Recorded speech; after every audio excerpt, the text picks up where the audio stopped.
last name of being on holiday, it just sounds so quiet. Both of them are noise consultants and have been working with noise for a long time, and they're going to talk about some of the environmental regulations, and they have a great title about, it's all about things, no trouble. Take it away. Could you explain is this wooden wall up top of the bottom half? This Then one? we're gonna have to move that. Well, From the bottom? just a little bit would hurt. You can go towards the pizza, down the foot.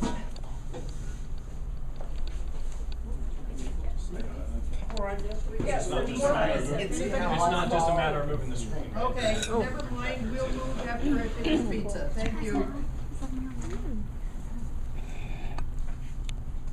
Is that better, Dorothy? Can you see it now? We can go back there.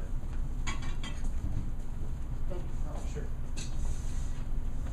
Alright, well, I'm Beth Halliday. I have a company called Noise Expert Acoustical Consulting, and I'm here in Phoenix area. I just moved to South Scottsdale, so I'm located over here. We have office down in Tucson, kind of, and we have a presence in San Diego. We take care of, or we do a lot of different noise measurements and predictions and vibration, anything that has to do with noise. Environmental, we do room acoustics and mechanical noise. Anytime anybody has a noise issue, and we're called in. And this is Bill. Well, thanks for having us. I'm Bill Holliday, and let me just see. So we're going to discuss, we'll do a little introduction, discuss some of the noise regulations that we deal with, our approach to handling noise problems, and then we had a couple projects we thought we'd highlight.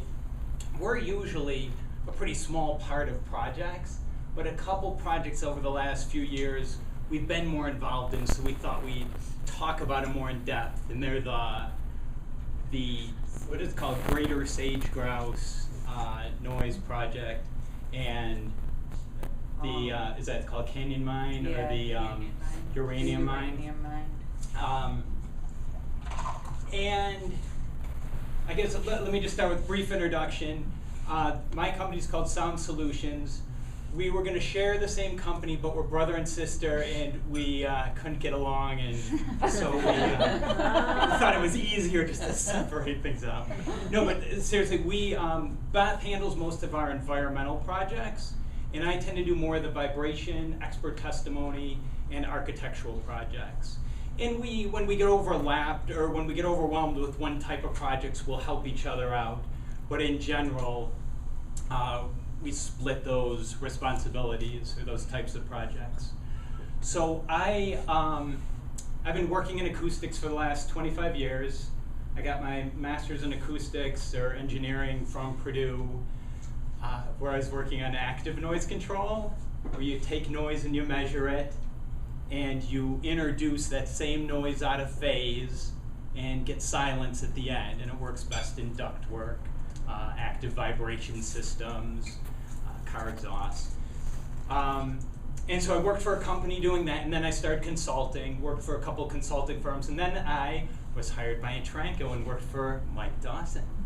And shortly thereafter, we got bought out by Jim Harris, and our environmental group disappeared.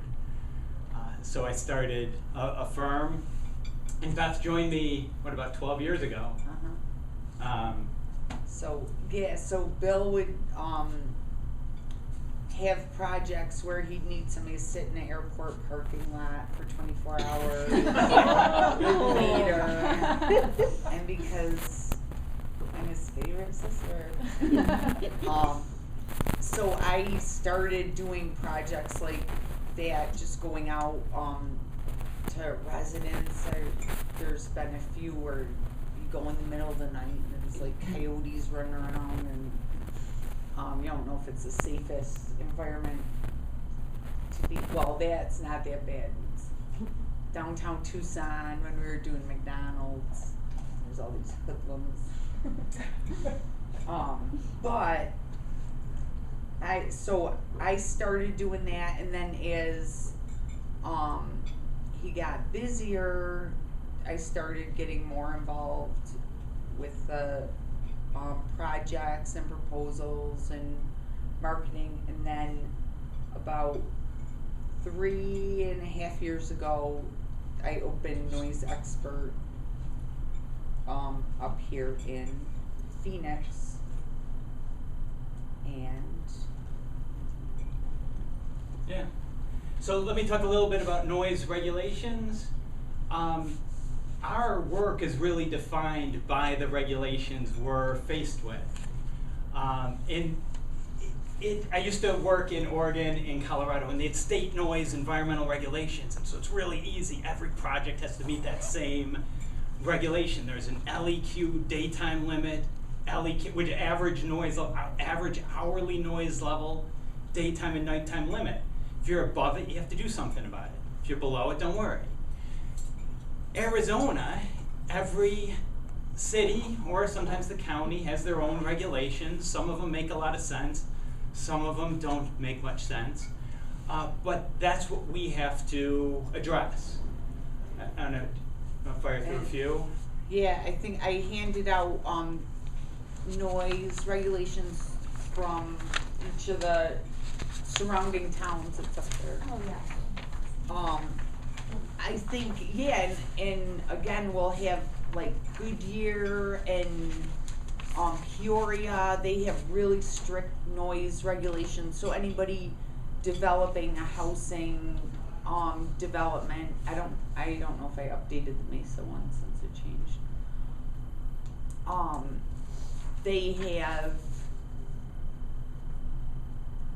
They have a lot of regulations, and I think a lot of it is because of the Air Force Base.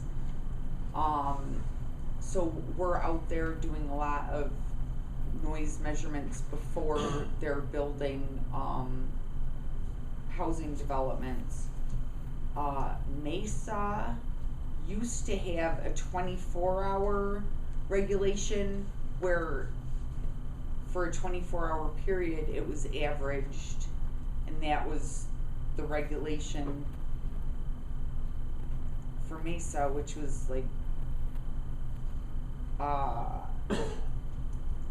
it was just hard. You could, blast your stereo for an hour straight, and then if you're quiet for the next 23 hours, you'd be within that regulation. But Mesa's kind of... Yeah, so some regulations like ADOT, they're great. They spell everything out. There's no interpretation. It's here's the program you have to use. Here's the things you have to put in. We're going to tell you when to make your measurements, for how long, what the wind speed has to be. And it's so easy. And for airports, to make the airport contours, for constructions in airport zones, pretty clear. HUD, if you want HUD funding, they tell you the formulas to use. It's not even a program. It's you fill out these formulas, how many trains, how much traffic, add it up. If there's an issue, well, then you can't build there. Or you have to, if you're in a certain range, then you have to have better windows, improve your window system. And if it's below that, go ahead, you can have funding. Or at least for the noise part. I mean, I'm sure there's other requirements. But we do, Maricopa County, we were just involved with a lawsuit there where someone had a motor track going around. They decided to build in their backyard, and the neighbors weren't thrilled about it. Maricopa County the regulation is, if you close all your doors and windows and you can hear it inside, it's too loud. It's a violation, it's a misdemeanor. We had an issue in Flagstaff, where are they building, Pump, a water house pump. Is that it? I don't know, it was a water pump building. pump house, yeah. Yeah, and they wanted to build it near, I mean, it wasn't that close to residences, but Flagstaff has another nice vague regulation. If it's audible indoors, they don't even tell you if the doors have to be closed. If it's audible indoors, it's a violation, a misdemeanor, you get fined, you can't do it. So it leaves it, so they hire us and say, hey, can we build our, do we need big silencers, or what kind of pump house do we need? Well, how quiet is it inside the house next door? Do they have insulated windows? Do they keep the windows open at night? So we're left with pretty, and I'm not in favor of tons of regulations, but we had a motor park they were going to build in Buckeye, and there's no regulations there. Yeah. And so they tell us, oh, so how loud can we be? And I say, well, I guess you can make as much noise as you want. And they say, so we did some predictions, and we're like, well, it's going to be about 85 dB on their front lawn. We're talking about OSHA hearing damage noise regulations. I mean, there's no rule against it, but it would be, it's not reasonable compared to other noise regulations. But so it's nice when it's clear. I mean, it's nice if they have clearly defined regulations, so we can just say, all right, you're going to meet it or you're not. Here's the steps you have to take and go forward. This has been pickleball has been a big one. And I bring up pickleball just because it's not always the level that bothers people. And some regulations are really clear about that. I know Oregon, Washington, they'll say, oh, if you cause tonal noise or if you do intermittent noise, we'll penalize you. The limit's lower. Pickleball, I don't know if you've ever heard of this. Oh, yeah. It's some paddle and it makes a high frequency kind of ping. And people are When happier. you turn 65 and you go to the retirement.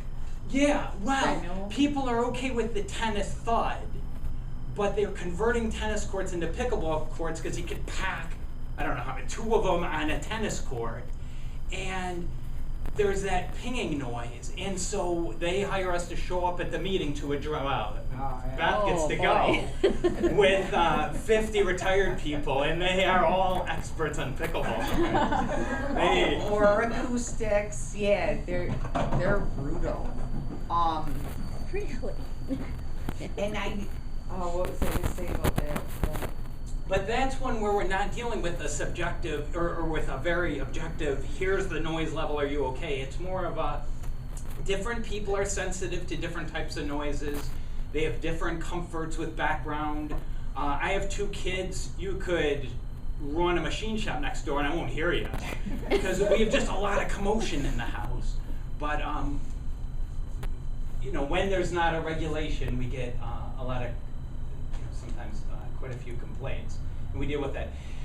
In a lot of communities, a development, like a commercial development, needs to do a study before they construct.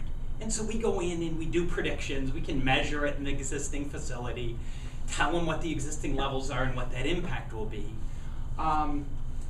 In Arizona or in Tucson, a lot of times they'll build, and where we get involved is in the lawsuits afterwards. That, it would have been nice if they put their HVAC equipment away from the residences or rotated them. And, but that's just what that's the system here. And whatever, that's what we deal with.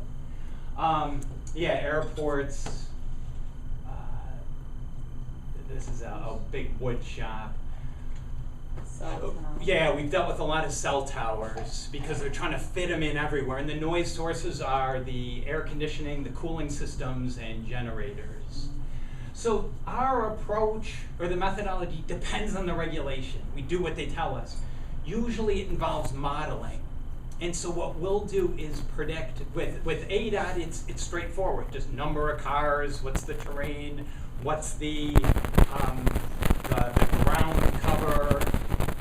With industrial noise sources, we have to come up with a reference noise level. So we'll go out and measure, or we have a library of noise sources at this point.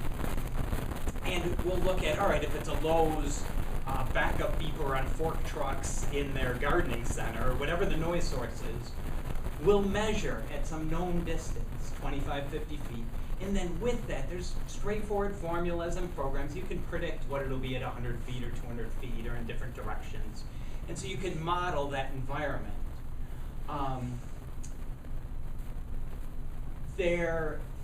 A lot of times we have to put in what duration, how many vehicles, just identify all the different noise sources.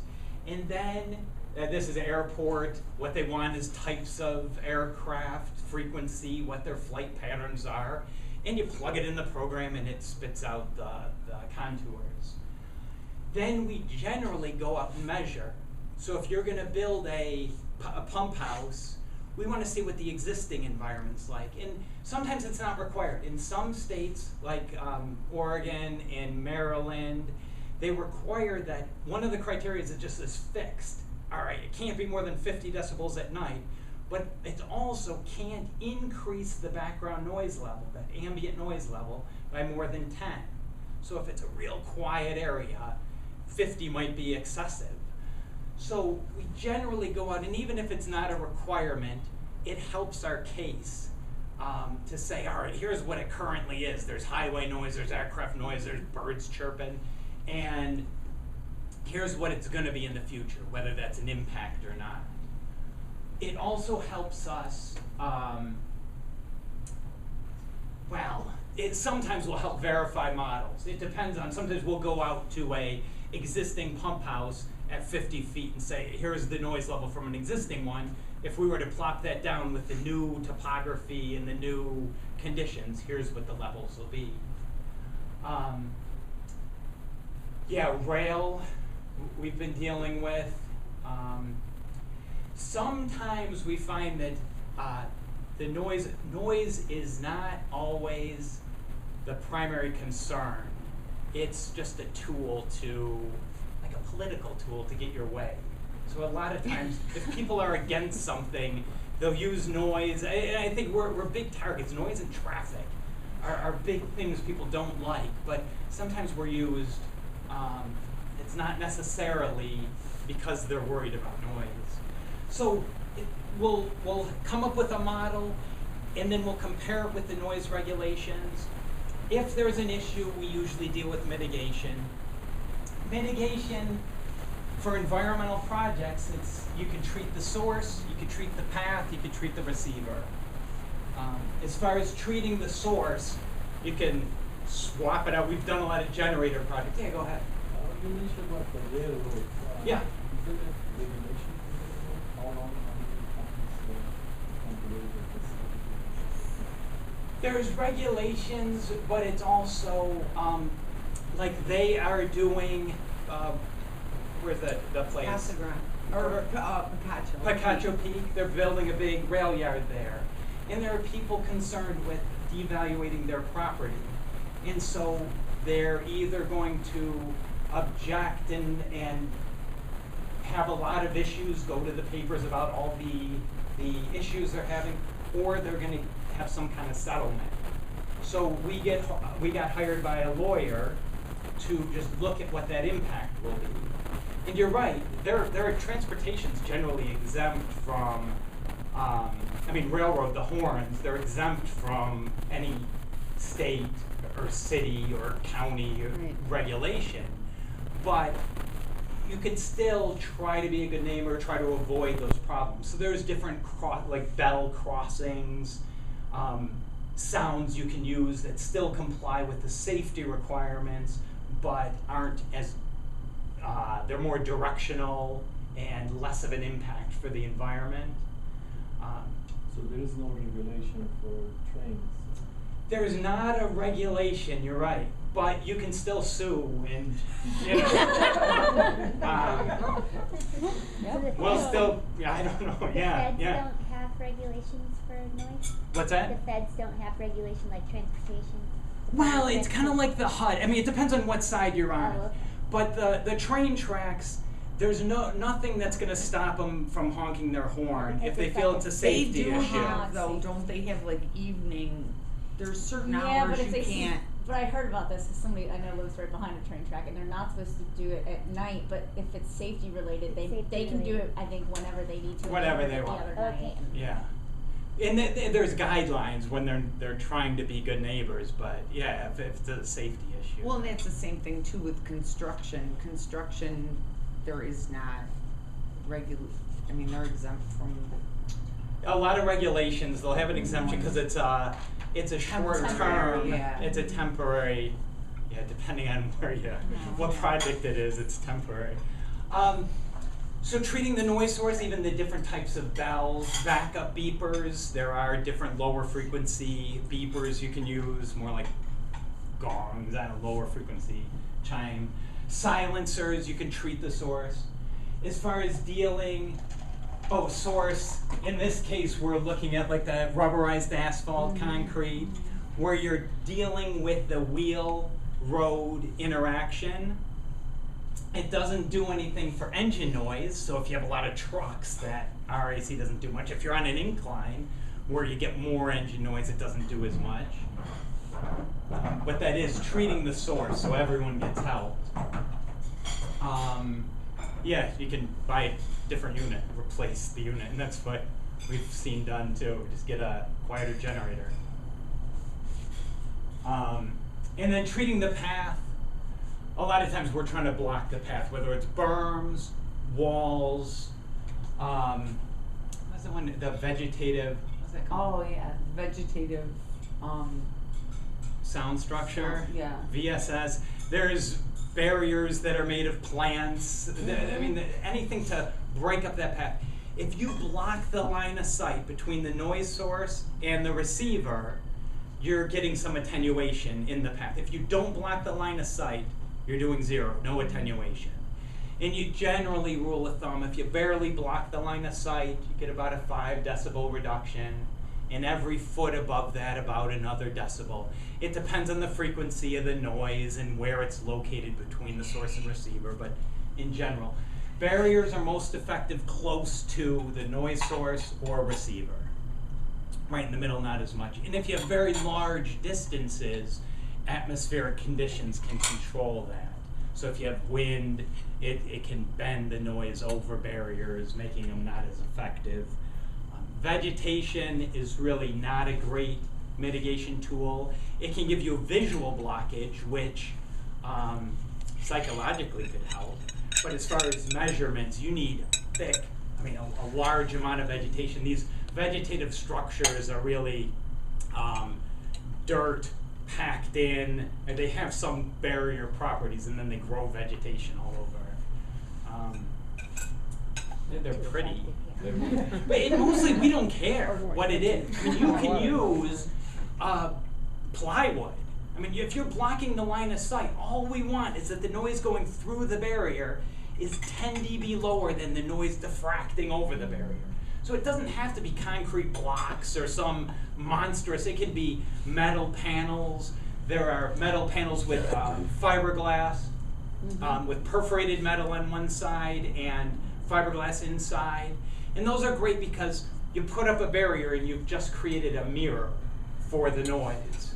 And so you can have a reflected, you can increase the noise on the other side. Are these for sale? What was that? I said, are they for sale? Well, feel free to jump in, because this, if you have questions, stop. We're not, So in what we find with light rail especially, if you put in a hard reflective barrier, you can amplify, you create a lot of paths of noise. You have the direct path that diffracts over, you have the path that bounces twice off the wall, off the train, and over. You have the 3 or 4, whatever, the 4 bounce, and you actually can get very little reduction with a reflective barrier. And so we use absorption on the noise source side, or barrier with absorption on the noise source side. Yeah, transparent barriers, we don't care. The wood, some people use them.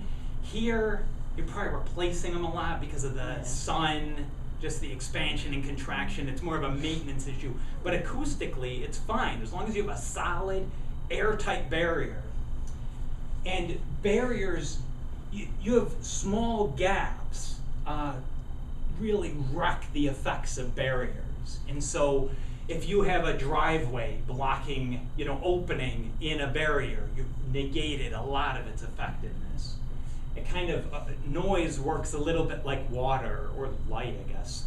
Little bits of openings really hurt you. So drainage gaps at the bottom you have to be aware of. Spaces between the joints are an issue. Bill, I have a question. Yeah. Is a broken up surface, I'm gonna say gabions with river rock in it, does that break up noise more than just a concrete vertical panel? Yeah, so there's a couple issues with that. Just on the other side of the barrier, like if we're treating on here's the noise source, here's your barrier, and here's the other side. If you have a diffusive barrier that's not solid and reflective, it'll perform at the other side equal. All we care about is the height, distance from the source, distance from the receiver. That's it. But on the other side, on the source side, having a diffusive barrier, an absorptive barrier will help not amplify the noise. But yeah, prettiness, or attractiveness, or none of that. Acoustically, we don't care. And then treating the receiver is your third option. And so we like to at our public meetings, hand out earplugs and treating windows. This is kind of the path, but it's sort of the receiver being the building. And that's kind of a last resort if barriers aren't practical. Most regulations deal with first floor. So higher up there.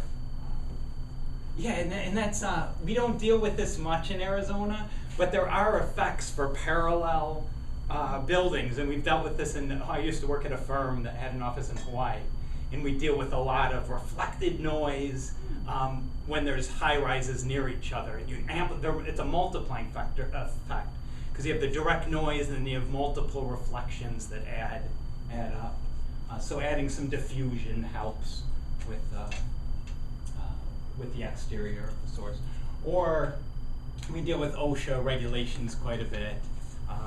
Some kind of hearing treatment, a booth, they're protecting the workers, giving them a space where the noise level's lower and their exposure's less. You want to talk about? Oh, yeah. We were called to go out to Canyon Mine probably about a year and a half ago, and we spent 3 days out there. They're just reopening the mine. They haven't, I think they had started it. They were working on it, and then it was stopped, and then they reopened it. So they're getting all ready to reopen this mine, and the National Wildlife, I think, and a tribal group called and said that it was disturbing their ceremonies, their worship places, and I don't think the wildlife had too much to do with the noise. We were just addressing, it was a uranium mine, so it wasn't very popular, near Grand Canyon. And this is a case where noise was used as, they're pulling out anything they can to stop the mine. Mm-hmm. And so they were using the tribal land as their reason, saying it was disturbing the peace. Yeah, and they had a place that they would do ceremonies on top of this hill. So we had 3 days to capture the blast. They were going to do this blast down in the mine. So we're getting all ready. The cell phone service, we couldn't communicate. It was just terrible. So we're getting ready. They finally are ready to blast. So Bill gets at the bottom of the hill, and he's running up this hill. And he had to go up the hill because that was where the ceremonies were, and then I got to stay down by the fence. And measure down there, and we really couldn't communicate, but we were asking the guys the mining people, all right, give us a little bit of a warning so, we'll be ready and we can pay attention to it. Well, we didn't hear anything, and I think at one point, I heard like a boop, and that was it. And the guy ends up coming out of the mine, 10 minutes later, and I'm like, what happened? Because I think they had been doing that all night. They kept, the drill broke, and, it kept getting postponed and postponed. So, you couldn't hear. Yeah, so we went out also and measured the background noise levels out there, and there's tons of helicopter noise, and wildlife noise, and so we reported the existing levels, and this is it. It's kind of an interesting, they just go down, and then they do some blasting. They're drilling and digging out to set the, whatever explosives, they leave the pit, and then I forgot how many, 7 miles away, and you can barely, you have to really listen for it to hear anything.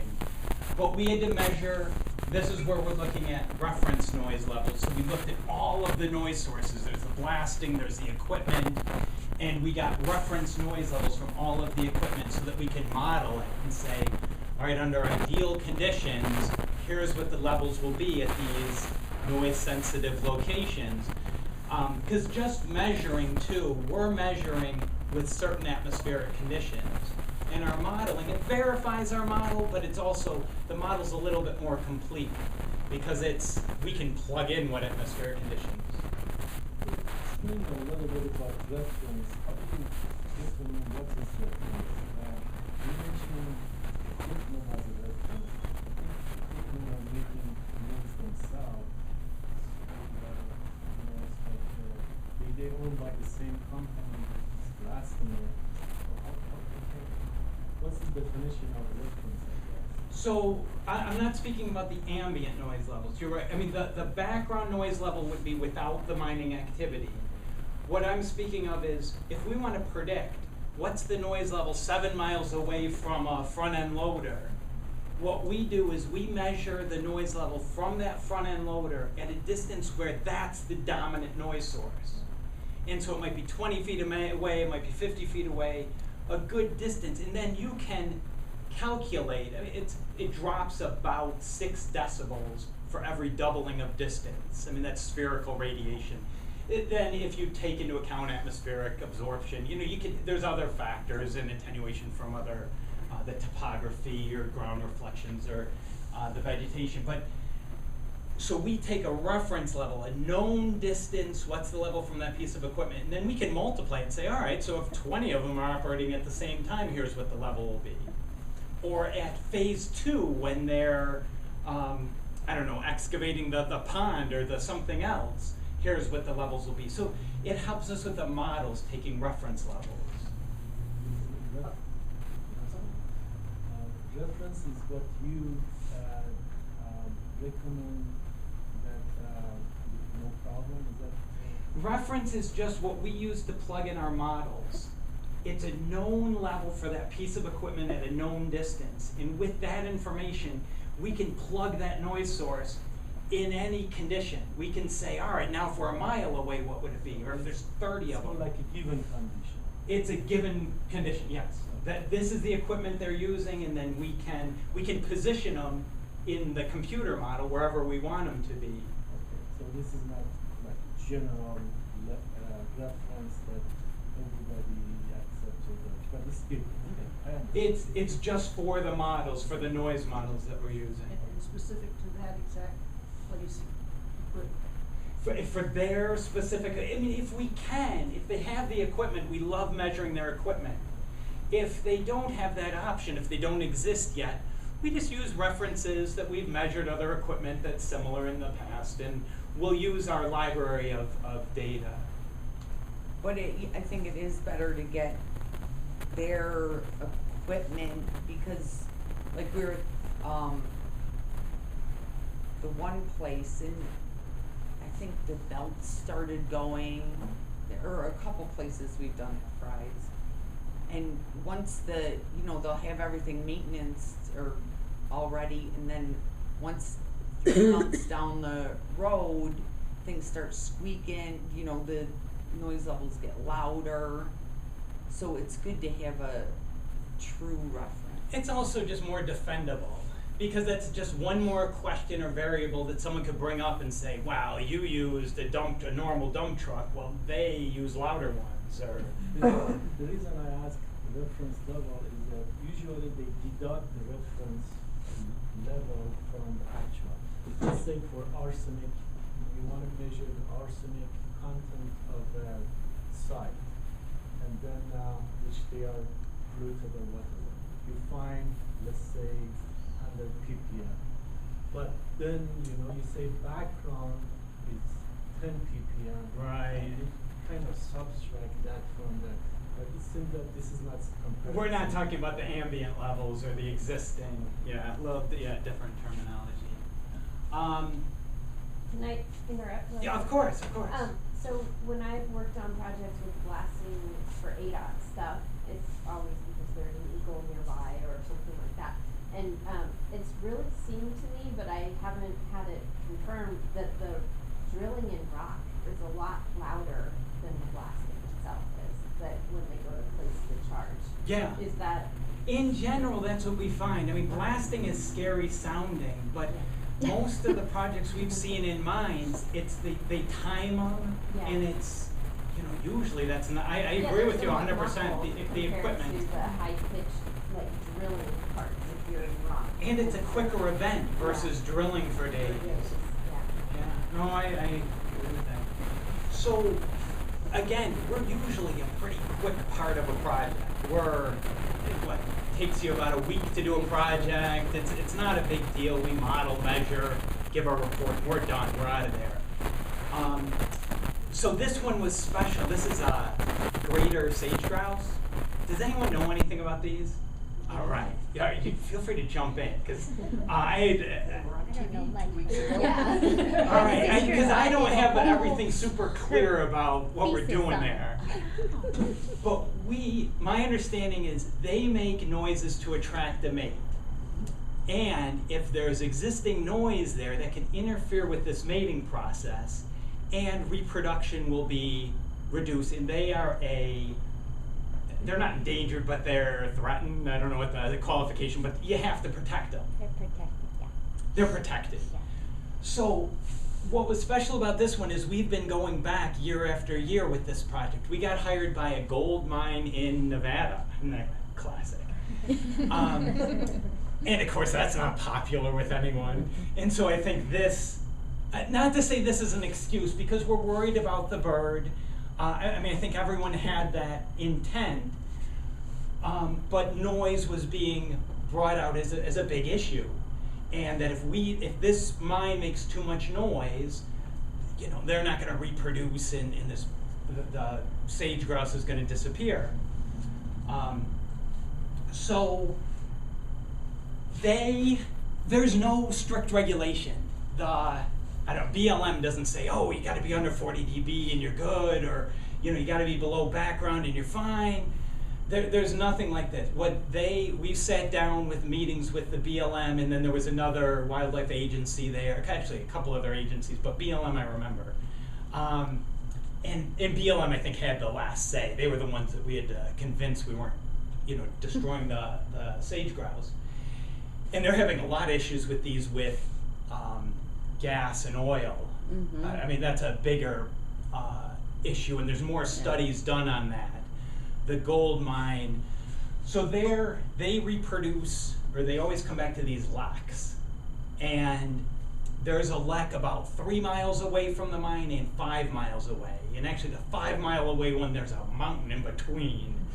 But we're studying it anyway.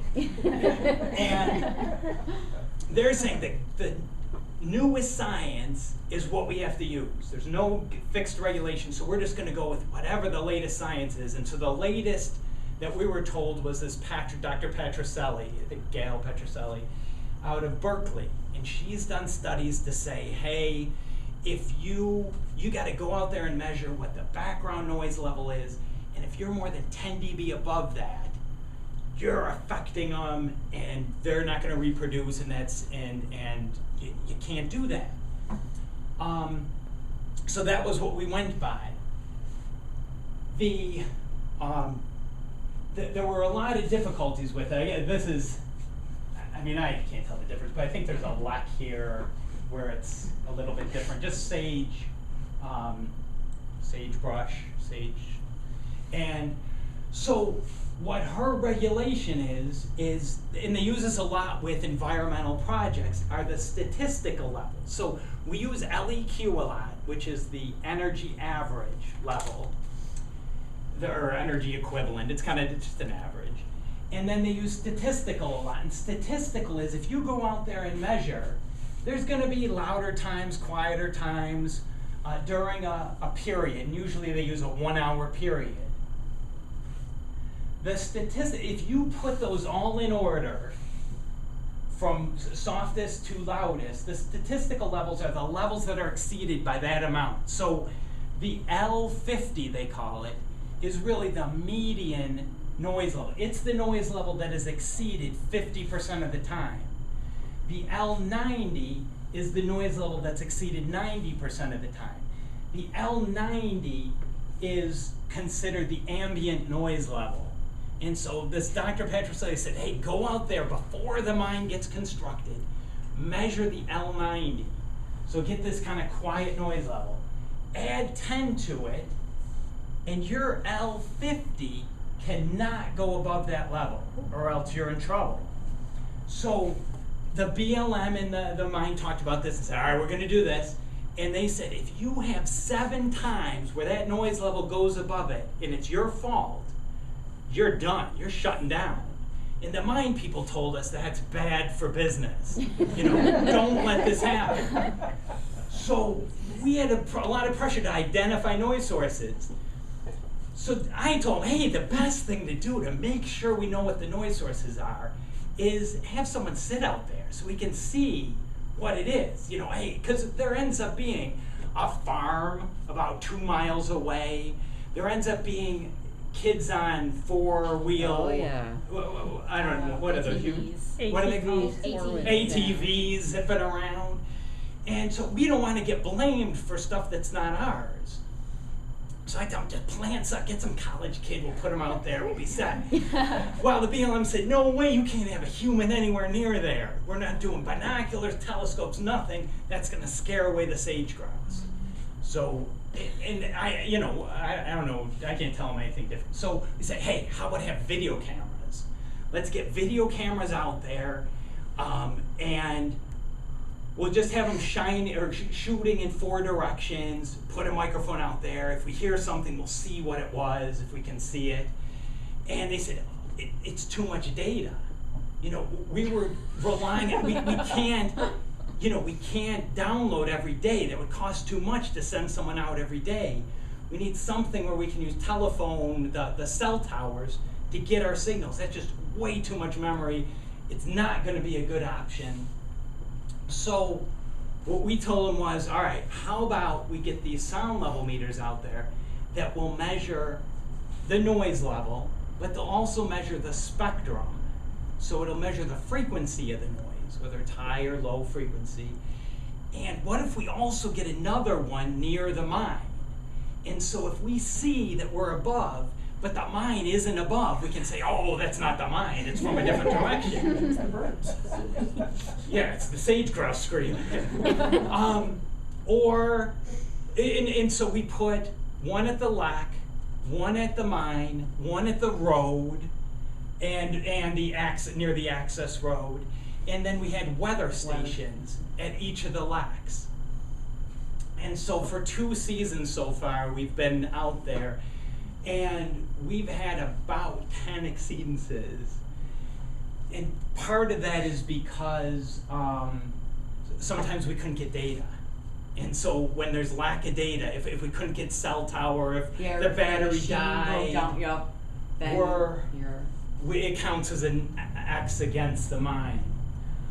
Which is tough because, I know you want to control the levels, but without knowing the source, we can't even tell them, oh, it's the access road, or oh, it's a watering truck, or it's, I mean, we can't mitigate it if we don't know what's going on. Yeah, and I think the guys went out the first year we did it, the guys who collect the data, they said there's a cow over there chewing on the something, the weather, I don't know what it was. Yeah, Like yeah, there's yeah. other animals out there, but you get dinged for it because it's above the Unless you can identify it, unless you can say, hey, it's not from the mine. exotic. And we also do a recording, so there's an audio recording, and usually you can hear if it's a horse or a bird trying to peck at your equipment. So this is what we end up with. So here's what we care about is they measure, before the mine's constructed, they went out, this is before we were hired, they went out for 2 weeks and measured the existing noise level. This is 2013. That established the L90 that was going to guide the criteria. 2 lousy weeks that, who knows what was going on those weeks, whether it was bugs or... Well, those 2 lousy weeks, does it have to fall into the season when they're mating? Yes. Okay. So it's a good point. So with the sage-grouse, we're only concerned about, help me, May 15th is the end. I think, I don't know what it was, February maybe? March? I think it was like 10-week period. And they care about 1 hour before sunrise and 3 hours after sunrise. That's the only window they care about. We can do whatever else we want. And just to point out with the statistical, our criteria is this L50. So 50% of the time, the noise level can be louder than that. So we could have someone with a jackhammer 3 feet from the lock whamming away for 29 minutes.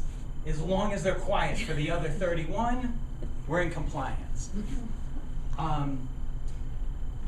So they set a criteria based on this person's 2-week measurements, and that's what the mine is bound to for the rest of eternity. So if there's increased traffic, that's too bad. If there's insect migration or birds, that's too bad. When it's above, and I don't mean to be insensitive because, it's really a fun project, but it's just, there's a few issues I have with it. I'll explain in a minute, but so when it's above, their criteria was 29, we have to identify what it is or the mine gets dinged for every hour it's above. So what we look at is the frequency of the noise we're measuring. Low frequency is your base, and that tends to diffract over barriers better, it's not absorbed as much by the air, so it tends to travel further. And then the treble, the higher frequencies, those are easily attenuated by air, distance, and barriers. So it's all about the bass. This is what we care about. So we get an idea of what the noise source is. Now that could be machinery tends to be in this frequency range, wind, there could be a number of issues right here. We look at the level during the time periods of concern, look to see if it's controlled by certain spikes or certain events.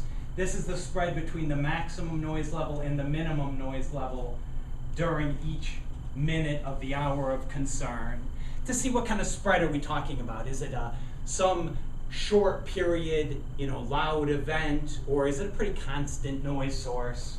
And that can help us identify based on that spread. And then we try to correlate it. So the red is the LEC, the blue is the mine, and the green is the wind speed. And we found that gust speed correlated best with noise. So that's what we plotted, was the gust speed. And when the gust speeds get up above 10, 15 miles an hour, and we're out in the middle of Nevada, so there was a lot of wind, we kind of knew, check wind out first. That's probably where you're looking. And so when we see pretty good correlation between the wind and the noise, and that the mine noise isn't consistently above the LEC noise, then we're pretty comfortable that wind is our issue. Here's another example where the spectrum is all higher frequency noise.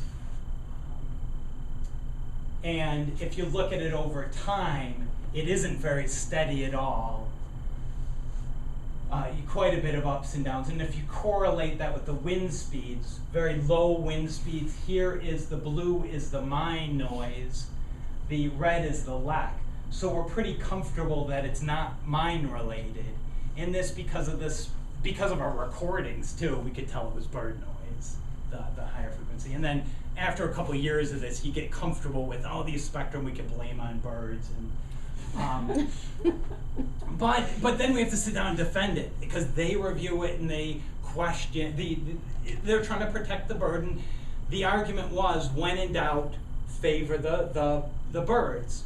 So I just had a couple points there. So the mine is spending about $300,000 a year on these remote systems that are downloading every day, having people analyze them, write reports about them.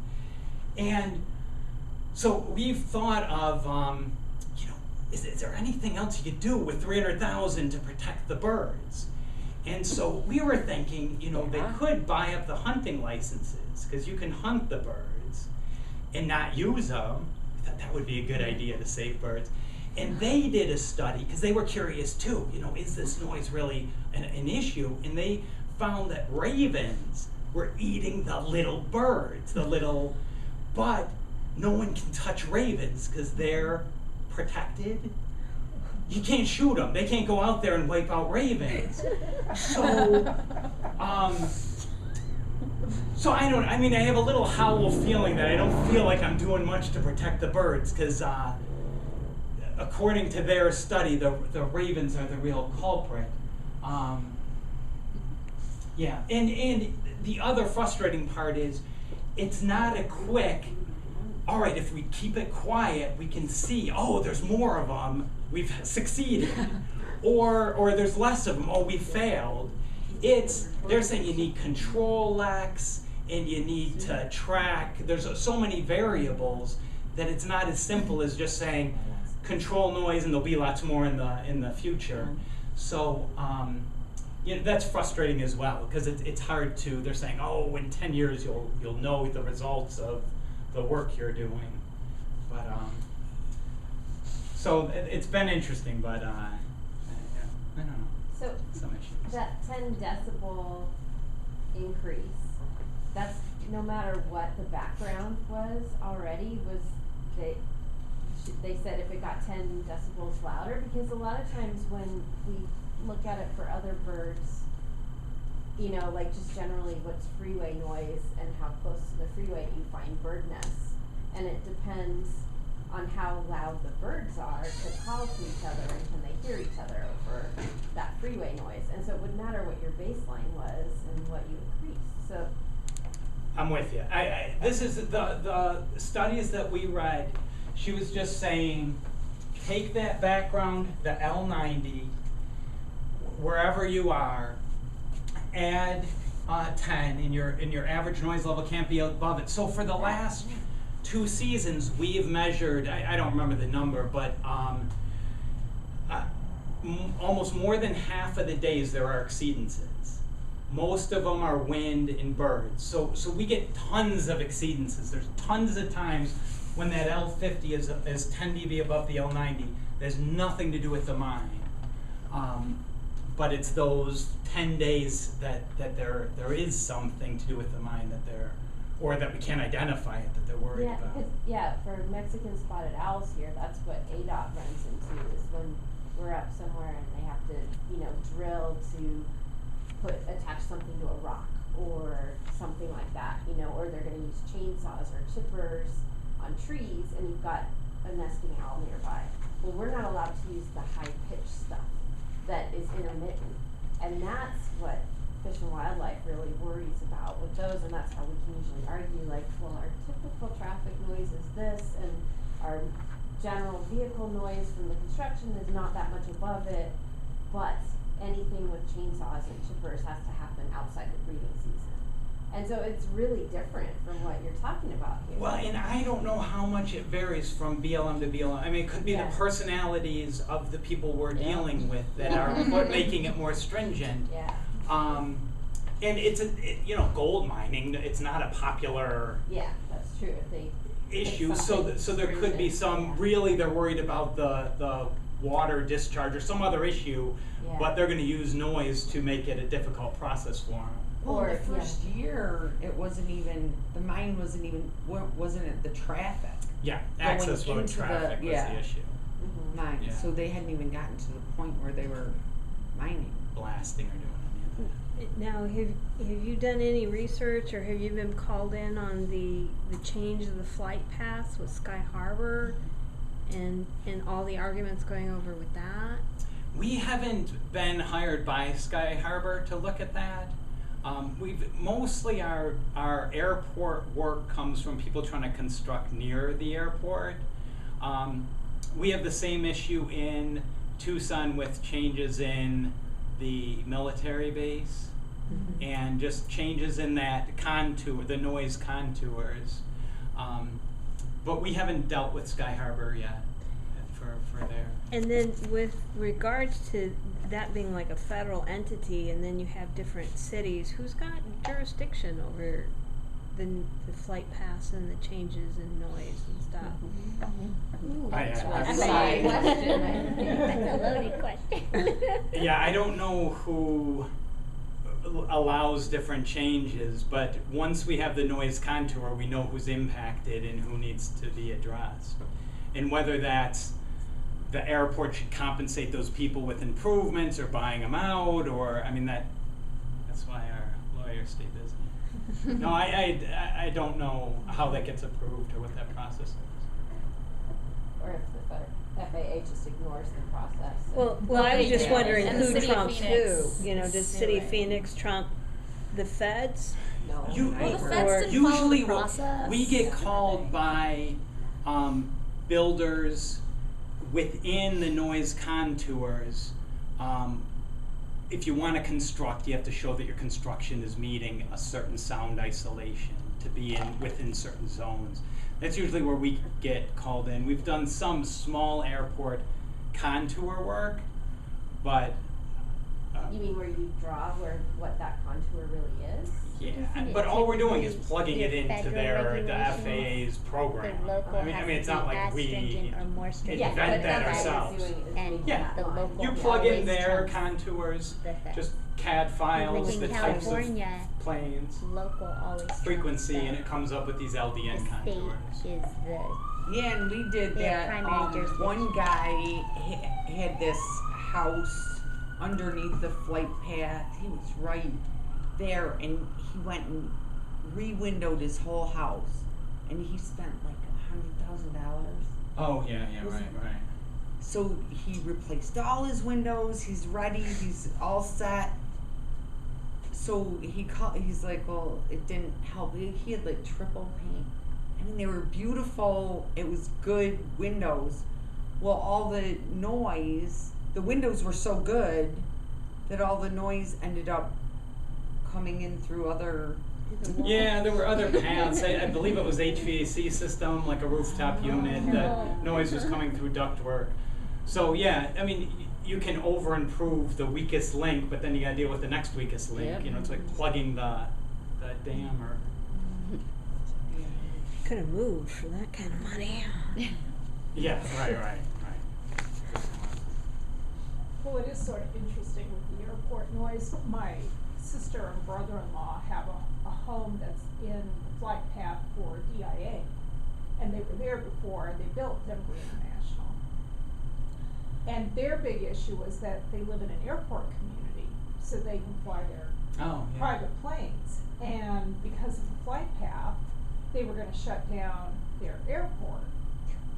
And they called me saying, what can we do about this? And get all excited about environmental studies, and the environmental work was already done. I said, you have no standing, you're too late to comment on this. And so my sister every single time she heard an airplane fly over our house, she would call up to a complaint hotline. And 10 years later, they replaced the windows for them.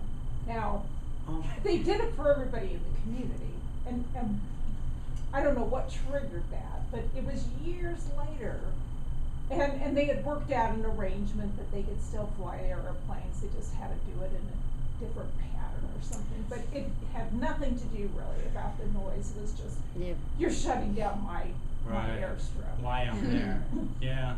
Yeah. No, I mean, we go to the public meetings, you know, pretty regularly, and it's a subjective issue. Even if they meet the regulations or the criteria, if people complain enough, they can get things changed. Well, and I think FAA provides money to the neighborhoods around the cities around the airport, because I know my husband's done a ton of archaeology monitoring to take out houses that were under the old flight path for Sky Harbor, that the city of Phoenix got all these grants to do. And now they just changed the flight path after the city mitigated to mitigate that flight path. So yeah.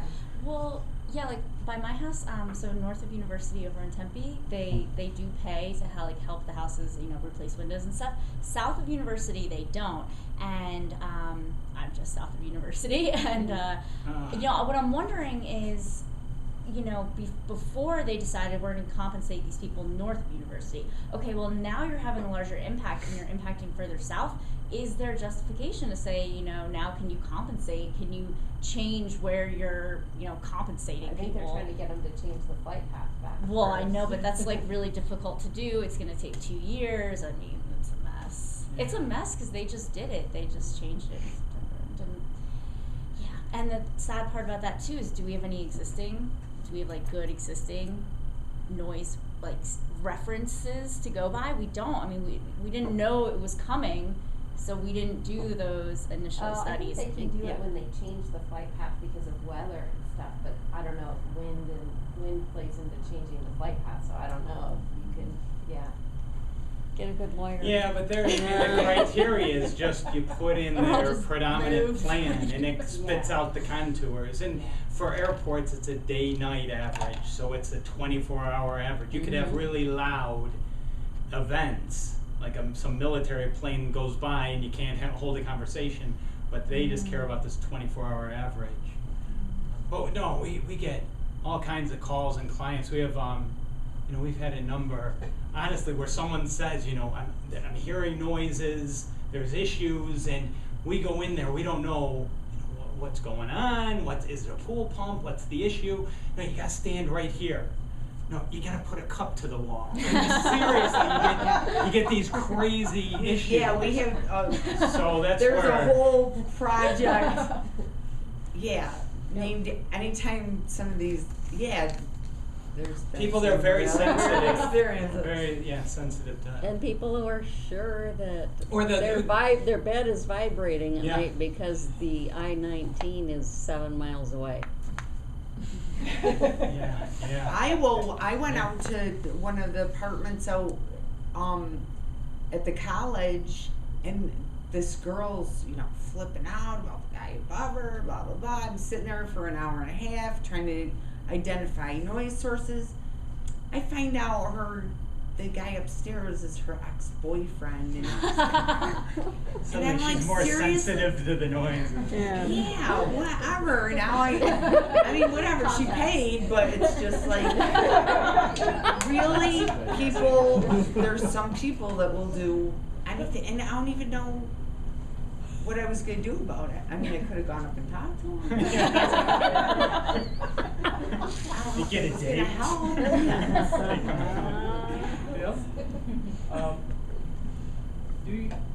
Is there like a level, or is just some local rules?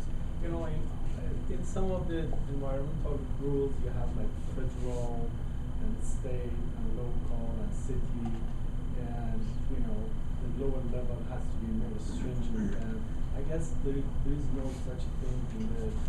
Well, whenever we get a project, we look, is it in a state that has a regulation? I mean, there's no national regulations for, you know, industrial noise systems or any.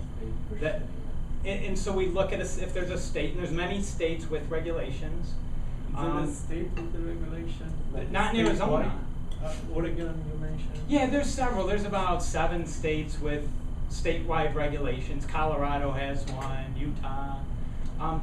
And so we deal with that state regulation. Otherwise, we look at the counties. But there is no federal. Not for industrial noise or, I mean, for for Department of Transportation or for. And what about the sensitive, the definition of a sensitive areas or sensitive receptor like hospitals and those? Is there any definition that nationwide is acceptable, or is No. again everybody's? It depends on the regulation. Some people don't specify. Sometimes it's real big. Sometimes they're just protecting residences, so schools, hospitals, libraries, churches. They don't. It's not covered. It's. I don't know what you call it. Like it's city by city or county by county. The regulations are different. If you want to, let's say, if one state wants to make the regulation. Yeah. And then if they hire you and they say, okay, let's do the cost benefit analysis and tell us whether we should go with 50 dB or Right, 60 sure, dB. sure. How would that happen? And how would you do that? I mean, there are economical factors. Well, I've seen that even with AZAEP, where they do like a survey. Here's what other communities are doing. Here's typical regulations, and we've done that a lot for communities that don't have any regulation or where it's a nuisance. You can't cause a nuisance, where it's really, we don't know what that means. Right. So we'll say, hey, if you look at what Phoenix has or what other communities have, here is a typical ranges. But it's. Do you consider the noise nuisance? Or? We try not to get into if it's a nuisance or it's very depends person to person, time, duration, the frequency of the noise. So we try to just stick with whatever that rule says is what we stick with. To make the new rules. I think we'd probably go with the survey of what AZAEP does, what HUD does, what other communities do, and come up with. But from scientific typical. point of view, there is nothing that somebody can hang on to it and say, okay, this is it, if we go with this, we have this much risk, this much cost to the society. No, but and it's tough because there's a lot of different environments and different sensitivities. So what's acceptable in a city might not be acceptable in a county, or in the country. Right. And there's a lot of different. Tucson has an L max criteria, so they say it can't be above 70 ever. That's the maximum. So you slam a car door, violation. You can't catch that. If Tucson decides something like that out of nowhere, that they can sue them. And it's like, where is the that keeps us busy. Yeah, I know. No, I'm all in favor of having a nice, reasonable criteria. I think it protects the people, the residences. It protects the companies putting a lot of money in. How do they decide at 50, let's say in the case of Tucson? Where is the basis? Where do they pull at this? We just reinforce the. Yeah, typical levels. It varies person to person. Usually, a house with closed windows, there's a 20 dB attenuation. You can have what typical indoor noise levels are. There's a lot of studies on what's typical indoor for sleeping quarters.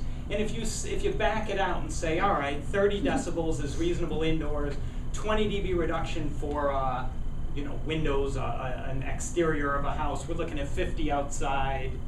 It's, reasonable, and that's what we see in a lot of communities. But there's a lot of surveys. There's a lot of papers. I'm trying to see if there are science behind, or is that just muscle twisting?